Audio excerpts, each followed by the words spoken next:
I just understand that in everything that happens wrong, I have a place and I have a play and I have a point in it. Yeah. So I just say, okay, what did I do? What can I do to change it? And just move forward. Yeah. Being positive isn't a mindset. It's who I am. Yeah. God put me on this earth to be like, no matter what you go through, bro, I made you stronger than any kind of thing you ever been through in your entire life. Yeah. That makes me emotional. That makes me cry. That makes me laugh. That makes me happy. That makes me sad because I understand He made me so intelligent when it comes to emotions and it comes to gratitude. That even when it's bad, I'm like, something's coming. You gotta honor like the something gift. good is like it's right there. Yeah. And that's how I live my life. Yeah. That's why I'm always like, I'm a smile.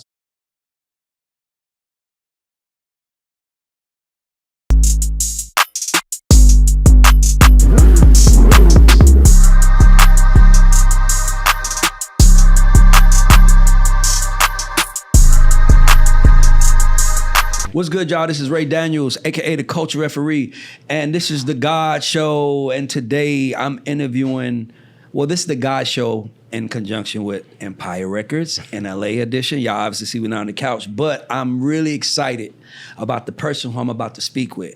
I've been a fan of this guy from day one. You don't even remember. I ran up on you in a club in Atlanta. Okay. And you was standing by the door, and I walked out, and I said, "You don't know who I am, but I know who you are," and I said, "I'm gonna help you." And he was like, "For real?" I was like, "Bro, then I think somebody might have been like, this Ray Daniels, he got producer, you should mess with him." Nah, I definitely think I remember that day. Because it was like I was in like the little top area. No, you was outside. It was, I think it had to be like Polo's mother party or something. Oh snap! Yeah, Because I was in the studio and went right across. Yeah. You was by Zach's, and I That's walked out and I saw you, crazy. and I was like, "Bro, like I fuck with you." But Bro, appreciate the that. thing- first of all, before I do, let's give him a proper intro. Sometimes I just act like these my friends and like it's not a camera watching. Gotta put it on. Everybody give it up for Fayetteville's, North on, Carolina's own, via New York City. I'm Yes, sir. Yes, sir. Morray, let's make some noise for Morray. That's hard. All right, now Come we can on. get to the interview. Come now on, we get to now. the interview. So yeah, bro. So like, I ran into you, but you were one of those guys in our business. Like, you had it, Glorilla. Yeah. Right. Like, it's these artists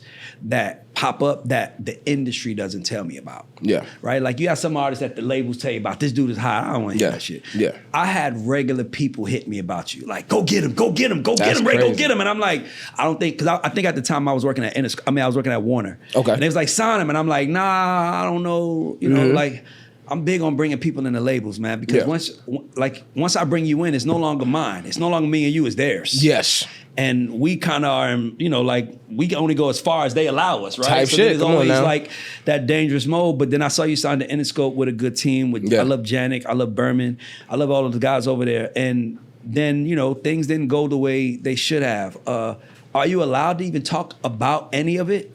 I mean, honestly, I'm a grown man. Okay. And I can speak how I want to speak. So tell us what happened. So by the way, this is I want to call this a horror story for artists that learn, right? Because the best part about it is that you still got a smile on your face, and you know why you got that smile? Because you know you're talented. Come on now. And you know that mode you was in to make your hits, and you know what mode you got to go back in. Yeah. But for the most part, the thing about this game that bothers me, and the reason why I kind of wanted to step away from it was your situation, right?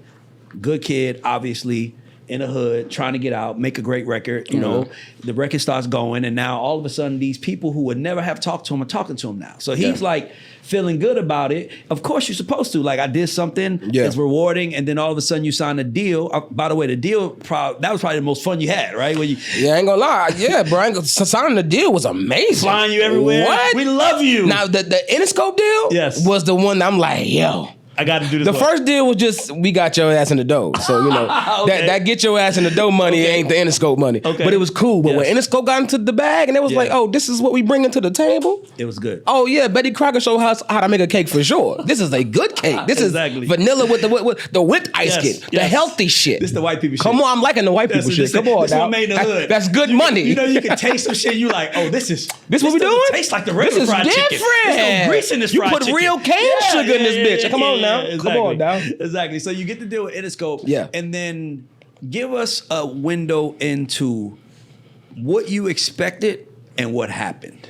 Honestly, when I signed both deals, I really expected to take off. Okay. But take off in a way where it's like I'm doing like clubs, I'm doing shows, and I'm building a fan base, I'm building a core, I'm starting a tour business. And that wasn't happening. Yeah. It was just like, do Rolling Loud. Yeah. Open up for this person. Yeah. Open up for this person. It's like, okay, but damn, where's me? Where's me? Yeah. I'm so tired of opening up for somebody else's stuff. I'm so tired of being on a show where it's just a list of artists. Yes. Where's the Morray show? Yes. And that never happened. And that's the expectation. I was like, damn, like, I know I'm getting famous. People know me, but they don't know me. So you know what it feels like to me? To me, it feels like you went into a fast food restaurant, basically, Yes. right? Like you went into a fast food restaurant and you thought we was gonna go into business because I got the Morray and the Morray is selling. Come right? on and now. they be like, yeah, we gonna open up the Morray store.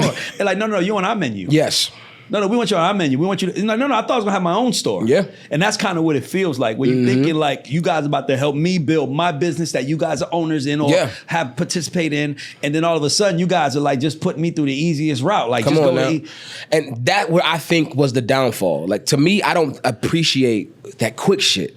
Like, I really wanted to grind. I really wanted to build the shit that I hear niggas talking about. Oh, we had to be in a van and go to this state and go to this state. And I never got the chance to really grind. It was, I went from living in the hood to barely paying my rent to on Rolling Loud. Yes. And it's like, okay, I should be appreciative, but this shit happened so fast. I'm like, oh, how do I You almost move felt from like here? You got lost in it. Bro, I was a ghost in my own life. I already know how that feel. But to, like, niggas hear that, oh, you complaining. I'm not complaining, bro. I'm appreciative. Yes. But it's like, damn, I wanted a little more control. Yes. And I think not having control, now that I have it, I don't know what the fuck to do with it. And here's the thing. And the thing that they don't like, to me, I think, so for me, I think the music industry thrives off of breaking down an artist's confidence and then building them back up the way they want them to be so they could be what they need them to be, right? So like, let me tell you what I say that, right?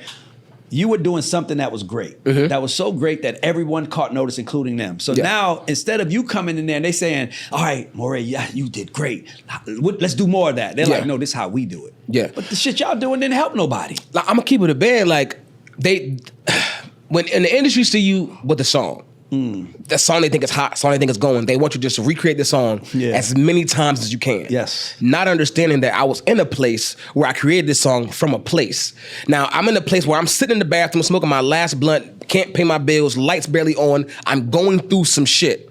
I wrote a song, took off. Now, if I am living in a mansion and I am at shows and I got money, it won't be the same song, but it can have the same energy. It can have the same hunger. It can have the same drive if you put the same energy behind that first song as the rest. And that was the issue. Putting $250,000 in marketing behind one song, but not the rest is the issue. It's not the music. It's the way that you market it and it's the plan that you got. It's the way they see it. And I didn't know that until now. Like, damn, if y'all would have put the same motherfucking dinero around the rest of the songs, we would have been lit. But here's the thing, though. So let me give you some insights. The reason why they didn't is because they don't know how to. Yes. So the thing is that I tell this to labels. Like, labels don't know how to break artists. They know how to break records. Yes. But what you're saying is, basically what you're saying is, I'm an artist and I have 5 records. Break my 5 records. And they're like, no. We like this record. We like this one, and we're gonna get all our money back from this one. So now it's like, but whose career is it then? Is it mine or is it y'all's? Because if it's my career, then, and by the way, this is the weird part. For everybody at home watching, 99% of the artists don't talk like this. 99.9, I'm not gonna say 0.9, that's a little fucked up, 99. Give them the 0.9. I'm gonna give the 0.9. Give the 0.9. There's a few of them, but 99% of artists get me on Rolling Loud. You know how many artists I signed that was like, get me on Rolling Loud and get me on a big feature. And I looked at them and I say, what's next after that? No one knows. And like, that's what I didn't like. And that's what Bro, Rolling Loud is amazing. Don't get me wrong. Rolling Loud is a vibe. Shout out to Tariq and them. When I first did Rolling Loud, bro, I damn near pissed myself seeing all them people. But what I'm saying is I never had a chance to build my fan base. I never had a chance to be like, this is a ticket sale for Morray Show. This is a club for Morray Show. Come see me. I'm always on someone else's platform. I'm always on someone else's ticket. I wanted my own ticket. I didn't want the fast route because when you get to a point where the fast is no longer happening, now you have nothing to fall back on. Now here's the crazy part. What does everybody in the music industry complain about? How all artists want is what? They want it fast. Bro, you actually got an artist saying, I don't want it fast. I want to do the work. Bro. I don't want it to be easy. I want to do the work. And they're still like, no, nigga, we ain't doing that. We gonna put this 250,000 and bet on black and hope it wins. Come on now. And if it doesn't, you'll be okay, right? We'll get you some money. You put that away. But the thing about it is, whether that is their idea. That wasn't my idea. You feel me? My idea was to really build some real shit. Yeah. Like, I'm from a place where nobody literally makes it out. J. Cole was a fucking anomaly. So, bro, I made it after you. That's crazy because that shit doesn't happen. Yeah. I wanted to really have love.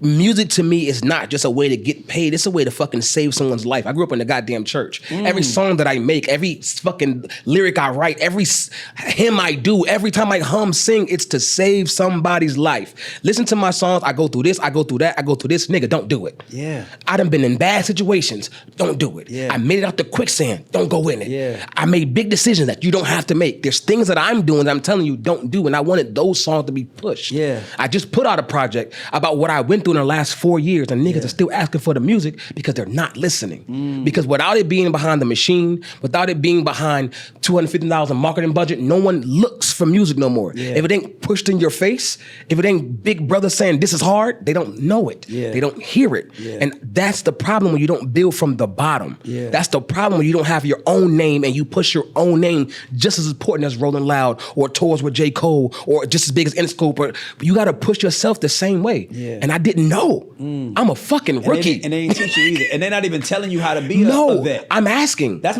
my biggest problem with the music business. I say this to everybody. A basketball player, a football player, everybody get drafted, they give them coaches, they give them trainers, they give them financial planners, they give them access to lawyers, everything. You give a kid from the hood. And I know people don't understand what the hood is, but the hood is just not a place. The hood is a mentality. Yes. You're giving a kid from the hood a couple of mil and send him back. You might as well tell him rest in peace. Low key. Because you literally are sending him back to the wolves. Yep. And he was trying to get away from them. You're not even, no, let me tell you something. He's not in here. I got a guy, and I just want to say this because this is the type of shit you should do. So I got this guy work with me. He comes to me, he like, I'm a shooter. Yeah. Hey, bro. He literally comes to me and says, I got 10 years for you. And I'm like, you got 10 years for what for me? You gonna work for me for 10 years? He was like, nah, I go to jail for 10 years tomorrow catch for that you. body. And I'm like, that's what he said, I'll catch your body. Nigga, Morray, I looked at him like, why the fuck would you I don't want you to catch a body for me. I said, bro, I'm your OG. My job is to teach you how to do something. That nigga has a gold record. He wrote Chris Brown and Sierra How We Roll. Oh, that's fine. He was a street nigga. That's like hardest. that's my point. But like, think about that. I'm teaching him. Yeah. I'm not exposing him. I'm not exploiting him. Yeah. I'm teaching him. He want to shoot. That might be something great for me. Who won't fuck with me? Who want it? I'm gonna get. Nah, I'm not doing that to you. You got a mother and a kid and family, and I'm not doing that to you. So what you're basically saying is, yo, don't treat me like a product. I'm a human. Yeah. And I'm a human that understands my product, which is even more better. Because now most people don't understand their product. They just like push me. Yeah. Who's your fan base? Push me, bro. But you said something, bro. You said something, and it's the only thing you said. But I was a little like, hold on, I gotta help him with that. You said when you made the record, you said I was in quicksand, literally, like I was drowning. So you basically saying like, I'm here. And I made this record here, and now I'm here. How the hell y'all expect me to evoke this emotion over here, but I'm living like this over here? I understand that, but let me tell you what you need. You need a mission statement. Yeah. You need a mission statement. And by the way, I gave you my number after this. I help you put it together. But you need a mission statement, because what a mission statement does is it lets you know who you are and your mission every day. So when you made Quicksand, you were basically expressing your feelings. Yeah. But that was a record that saved lives. It was people that was literally in quicksand. No, I'm already so knowing. now at that moment, you like, I'm Morray. I make records for people that are out here trying to figure out how to survive, how to get out the hood. Good people from the hood. Now, once you got that written down, it doesn't matter what your environment is. Because now you could be a billionaire. Hey, I don't care what my status is. This is my mission. But no, let me say something. Okay. I never lost that. Okay. That is who I am. Good. Because that scared me. Pain, energy of trying to be triumphant, going through something, that never changed. It was the push behind what I'm putting out. It was the push behind songs like Bad Situations that is just as good as Quicksand, and it has a story behind it. No one wants to push the story when it's a real story. Quicksand to me was my real entire life, but people hear it as an upbeat, boppy ass song. Listen to the words. It's nothing but pain. That whole song is what I've been through, what I struggled with, what I had to deal with. Every song after has been the same. You know what that sound like to me, right? What does it sound gospel like? music. Exactly. That's what gospel music Bro. is. It's literally like, it's from the literally church. lifting up your spirit. That's why I'm like, I'm getting goosebumps. Hallelujah. Yeah. It's in my blood. Yeah. So I'm going to put that on every song, every record, every interview. God is the forefront. That never changed. But I understand we say having the mission statement is important, because but it never changed. Here's what only reason I'm saying that is because like I'm big on that. I'm like, nigga, if you made your first record and it was malt liquor and cheap weed in the room, nigga, when it's time to make your record, now don't get me wrong, nigga. If you want to take your wife out and y'all want to get the finest of the finest all day, if you want to go on vacation, but when we go into that kitchen, come on now. Nigga, we better know who it's for, what we're trying to do, and everything. And I think you're so special that I'm just like, nigga, don't forget that because, bro, never. Like I say this to you: if the entire world watched this interview, we've been talking for about 13 minutes. If the entire world saw this 13 minutes, how many fans do you think you'll make? Right now? Yeah, a lot.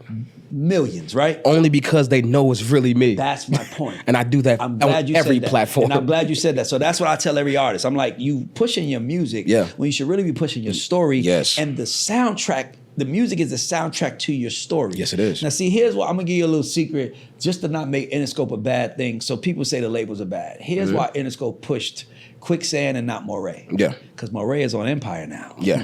So come on now. I ain't putting $1 million on your name. Come on now. I'm going to put $1 million on Quicksand. You know why? Because we have rights to Quicksand. You can leave tomorrow. Yeah. Quicksand stays with us. I already know. Exactly what it was. That's why I don't think labels like to invest in the name. I never blame Interscope. One thing about me is I'm a real nigga. Yeah. Interscope was just a label that signed me from another label. Yeah, no, they did what they did. Interscope just did whatever the niggas running my shit. They did what they told them to do. Period. I'm glad you said that. I never had a problem with Interscope. Me and Interscope has never been at odds unless it was another third party involved. Yeah, because John Janik and Bert, they good people. I've never had an issue with John Janik. I've never had an issue with anybody on VP, any kind of PRs, nobody at Interscope. It's always been business. Now, see, I want to say this for you. I like you even more now because you could easily blame everybody. Yeah, I know. But you literally know not who the enemy is, but who the problem was. Yeah. Who was the person making it complicated, right? Yeah. I just think you're amazing, bro. Like, appreciate it must that, be some bro. South. It must be because you're from the... No, I'm serious because there is a certain humbleness that comes from being from the South where it's like, it is. we don't have skyscrapers like... Hell no. We got dirt roads, my nigga. You got dirt roads, and like you almost got to figure out a way to make for real the fun from what's happening around you because it's only grass. That's all it is. Walking to the mud box with no shoes on, just socks. Yeah. No bullshit. Yeah. So what is it about you that your design that you're so positive? My accountability. I take accountability in everything that happens, even with my career, how it happened, no matter who was involved in running my business, I didn't know enough to run the business. I have to take accountability for that. Oh, I pray this nigga a Virgo. Nah, Scorpio. Fuck. The best sign in the world. Listen, he emotional as fuck though, right? Don't On get me. him mad. Don't get him mad. I'm emotional. I'm emotional, but I'm emotionally intelligent. But I'm about to say, you feel me? What makes you dope? I'm emotional intelligent too. Yeah. What makes you dope is that you understand your emotions. Yes. You understand that it's very valuable in my music. Even when I'm wrong. Yes, it's valuable. I will get more upset with myself when I wrong somebody. I will get more upset with myself when I'm wrong in a situation because then now I got to shut down. That was okay. You got to think, my nigga, what did you do? What did you mess up? That's why I'm always happy. Scorpios are winning right now. Scorpios, I got a point. I'm being honest with you, bro. You made Scorpios look so good right now. Let's go.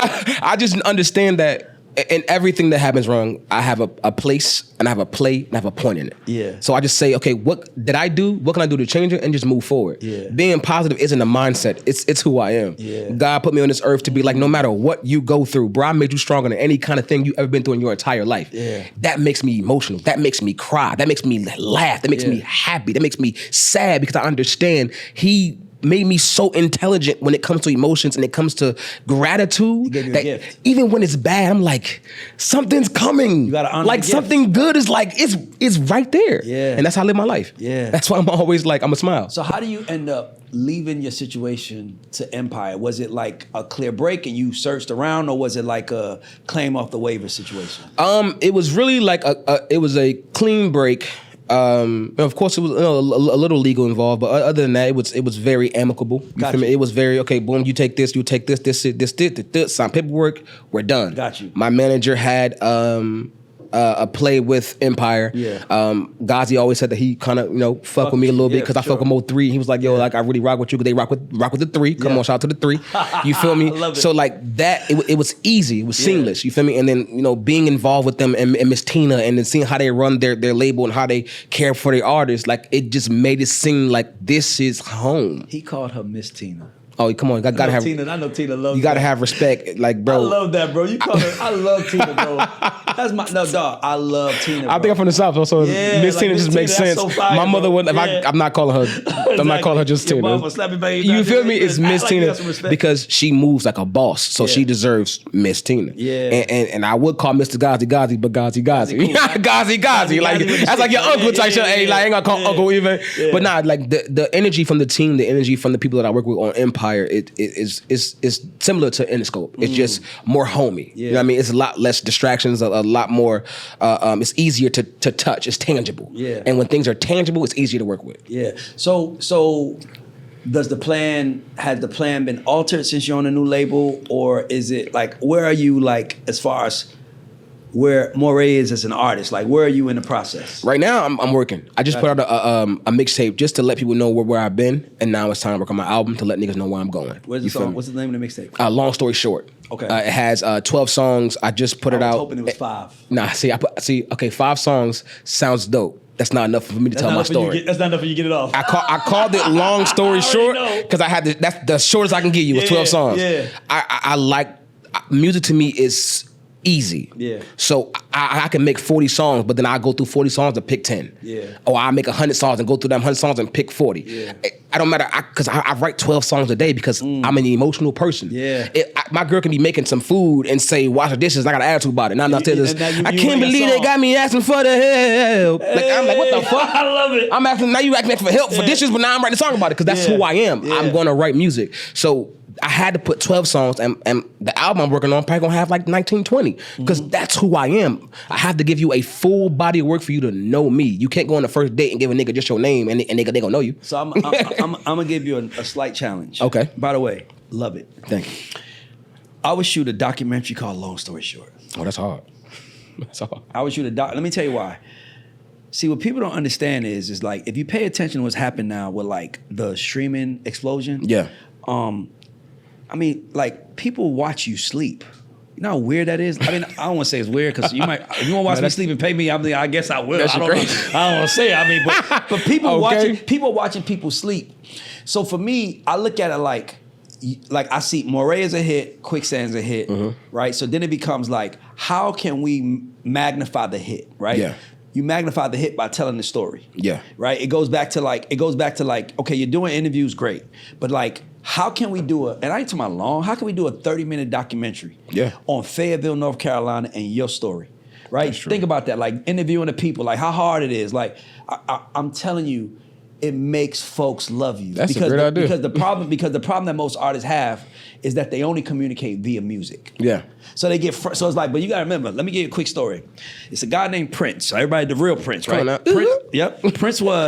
Prince was always very confident and very confident in what he did. So he put out 2 or 3 albums before he blew up, and they were like flops. So like "Do Me Baby" is on that, like his real R&B. I wanna be your lover, boom, boom, boom. Those records that we caught on to later. Come on now. Those records caught on, but here's what he did though. Michael Jackson drops Thriller '82, and obviously he drops the video for Thriller in '84. Prince says, I'm gonna top that and I'm gonna make Purple Rain. Okay. And he makes Purple Rain in '84. You think that top Thriller? Purple Rain made Prince a household name. But I'm saying in your personal opinion? No, here's the thing. I don't know about all that, brother. Here's the thing, you gotta remember, Michael Jackson was already one of the most famous people in the world from Jackson 5, and then he already put out Off the Wall, which sold like 20 million albums. That's true. So you gotta remember, Prince is flopping. Yeah. And not only that, compared to Mikey, I agree that. People don't know, Michael Jackson was jealous of Prince. You never seen the footage of Michael Jackson calling Prince to the stage at James Brown's show? Nah, I didn't. You gotta hang out with me more, man. I'll put you on some stories. Nah, I seen it when he went on stage. He was dancing with James Brown, because that's his idol. I peeped that. But pay attention. Michael Jackson whispers in James' ear, Prince is in here. James don't know who Prince is. So he's like, crazy. Prince, is Prince here? Michael knew who Prince was. James didn't. But that don't sound like jealousy. That sounded like admiration. No, it was here's why I say jealousy. Okay. Because in that same video, Michael brings Prince to the stage. I mean, not Prince. They remember Prince gets carried to the stage by the white guy, and then he gets on stage. Where was Michael?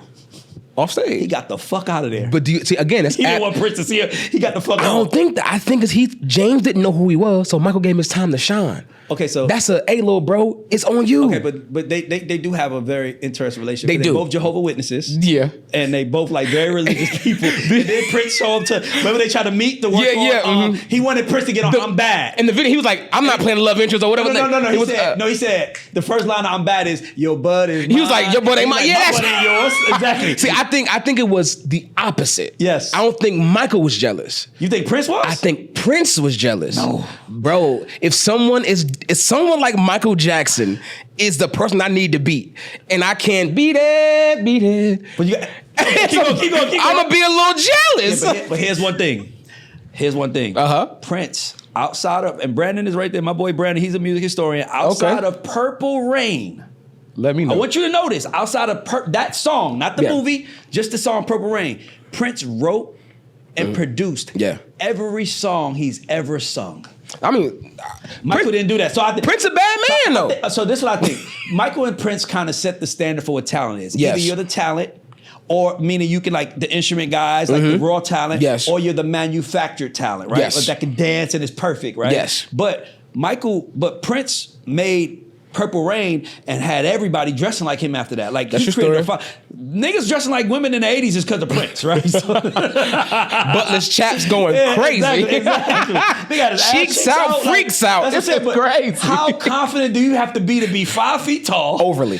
Ass out, play every instrument, not ass sing out, every song, like nigga. Ass out is crazy. Michael Jackson. So did they tell you the story? Watch the Michael Jackson Bad documentary. Yeah. They had a meeting in Vegas. Okay. Because Prince wanted Mike wanted Prince to get on the song, and it was a doll in the room. Nigga, bro, I got to peek that. It was a doll in the room, and Prince thought it was a voodoo doll.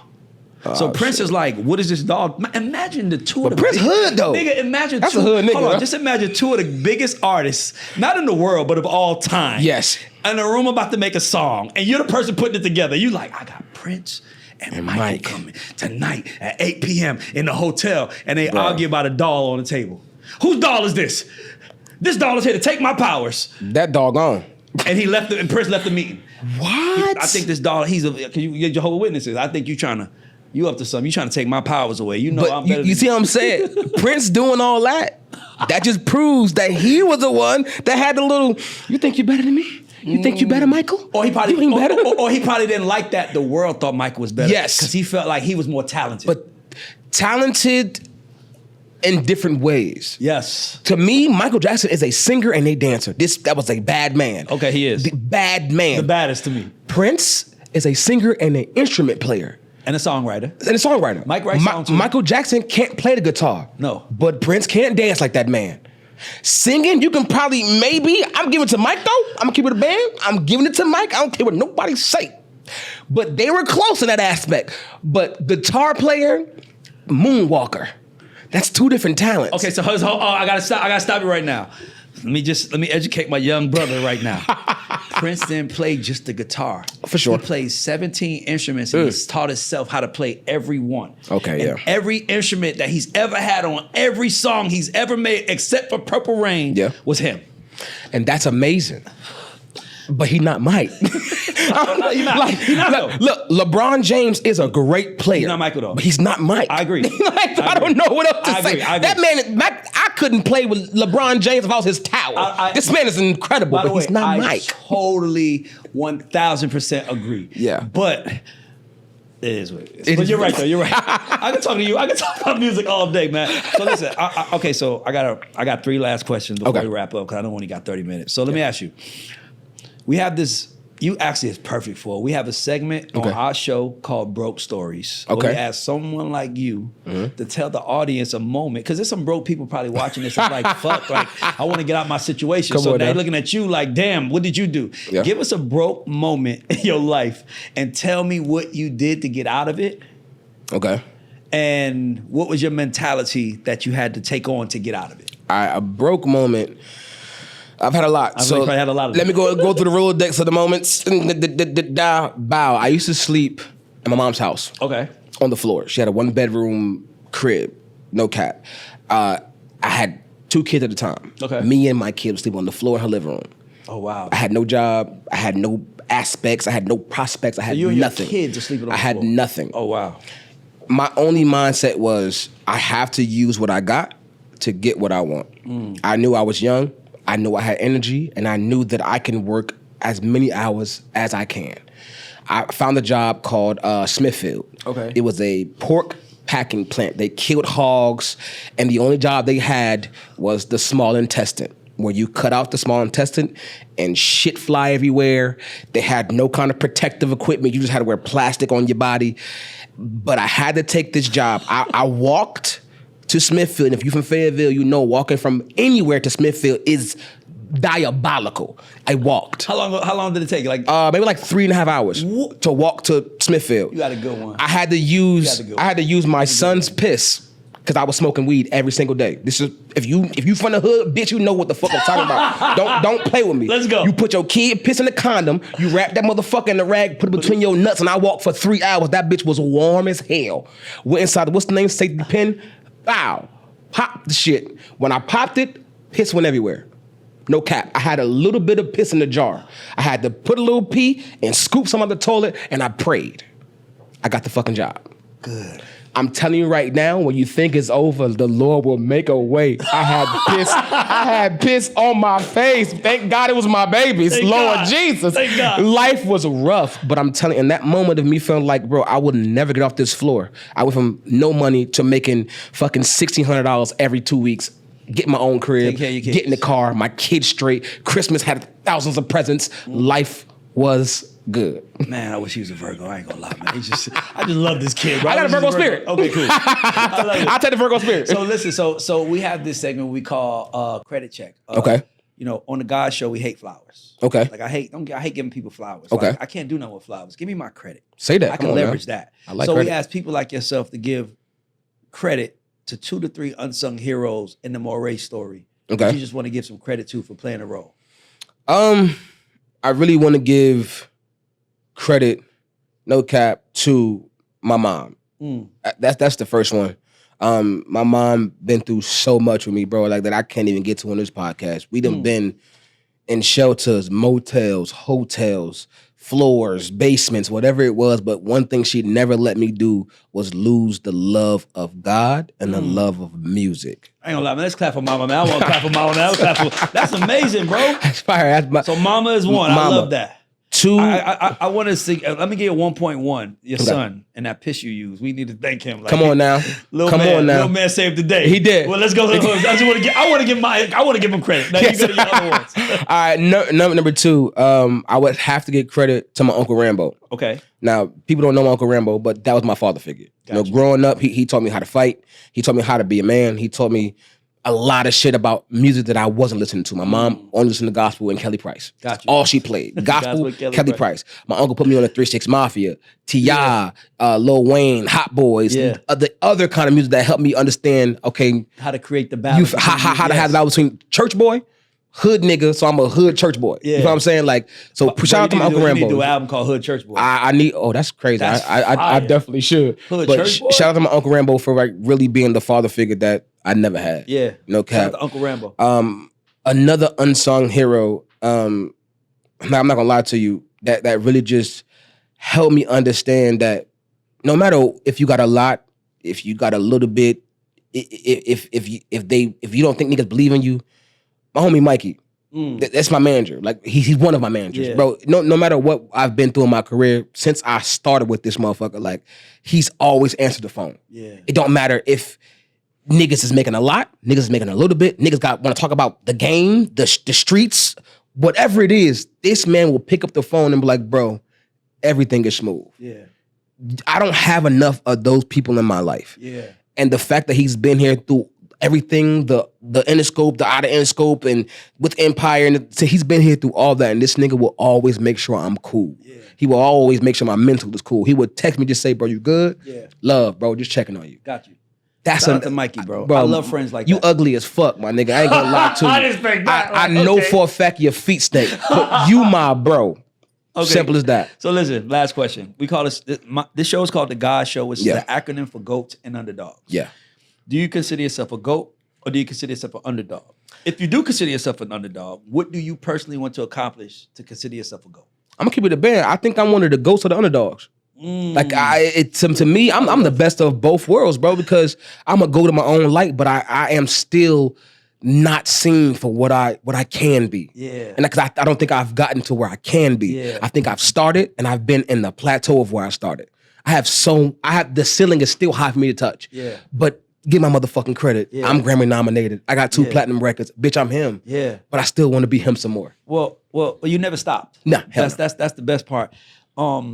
Well, I'm gonna just tell you, bro. I call you a GOAT. Appreciate but that, it's not for the music. It's for the fact that the music is great, but it's for the fact that as a father, you walked 4 hours. Yeah.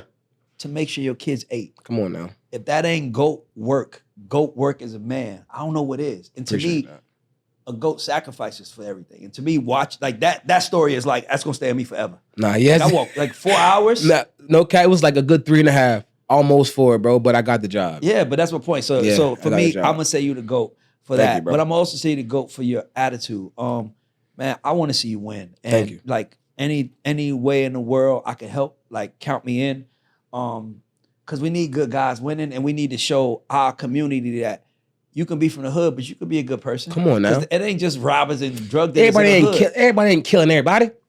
Some of us make niggas laugh. Yeah. Some of us that fat nigga on the block with no shirt on hit one of these. God damn, my boy. And then here's the secret to the last question.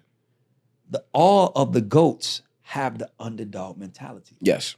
They have GOAT results. Yes. But they go into it with an underdog. Come on. So now. when you saying I'm the GOAT of underdogs, I just want to tell you, I love that, bro. Appreciate we that. celebrate you, my nigga. This is the GAUDS Show. Let's make some noise for Morray. Let's clap for Morray. But more importantly, we ain't got a lot of people here. You know, usually my shit is condensed. I know. When you come to Atlanta, I'll be here. Yeah, I have to. Turn up. I ain't see the sign behind me. I need it. You got the dog with the glasses. Bro, I need it, bro. I need it, bro. You got it, bro. But shout out to Morray. If you fuck with me, fuck with him. Yes. If you watch the show, support him. We need support more black men like this who are trying to do right rather than trying to do wrong and to make it right. Like, come on now. You actually are doing right. But you heard what it says, sometimes you gotta do wrong to make you do right. On that note, this is the GAUDS Show. We out. I love you, bro. I like it.